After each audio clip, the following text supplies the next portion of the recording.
There isn't a single witness to anything that is written in the Quran. Not a single person.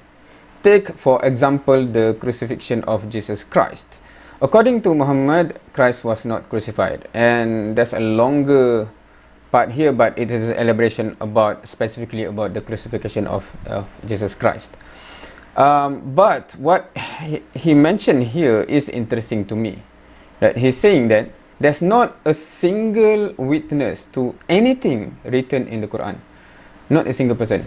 And the crucifixion is just an example. So I assume, based on that statement, his statement covers everything told in the Quran, right? So, which is why I ask, when he said, just to understand what you said, there isn't a single witness, etc. Right? So I quoted his statement here. Are you saying specifically about stories about Jesus, or all stories including about Noah, Abraham, Solomon, etc.? Right? Because the Quran told the story about Isa or Jesus, as well as about Noah or Nuh, Abraham or Ibrahim, Sulaiman or Solomon, etc. Right? The Quran told many stories. So, is it that this statement applicable for all or specifically about Jesus? Because if it is about all, that makes me wonder, did he think everything written in the Bible is having a witness writing it? For example, the story of Adam and Eve. Which witness is observing and writing that story down? About Noah or Noah. Which, meaning, is whatever written in the Bible, I'm not sure what is the oldest one, but even the oldest thing written in the Bible, is it at the time of Noah or Noah? Is it at that time, or it is told much later and not directly related to eyewitness? So that's my question. If you are talking specific about Jesus, then we can, because the Christian claim that the gospel is from the witness of what happened to Jesus, then I can understand at least the argument. I'm not saying that I agree with the conclusion, but at least the argument makes sense, okay? Because you're claiming that the gospel is testimony of the witness of what happened to Jesus.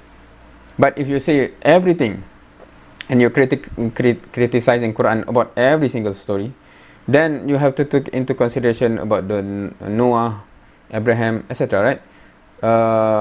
Even Adam alayhi salam, right? So are you saying that there are witness of this story in the Bible? Who then wrote the story, right? So that's just bizarre to me when there's a remark here that state as such, right? And of course, for those who make such claim or such statement, I'm not sure whether he realized what the Quran claimed to be, right? Because the Quran do not make the same claim as the Bible in terms of what it is. The Bible is basically claiming to be historical document, right? Meaning a document that write history. That's why you expect that, okay, so what is the witness of this story? And then he write it down, so for example like that, right? Because it is a text that writes history. The Quran do not claim to be that.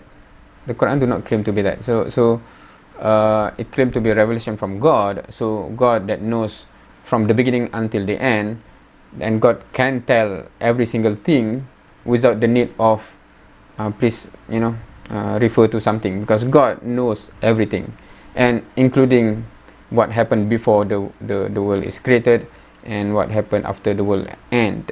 That is part of the knowledge of God. Hence, when God reveal, it is from God. God knows everything, so we do not need to ask, did you see someone who watched that? Because no, God tells me this is it, right? So yeah, so that's it for this one. Thank you for watching. See you next time.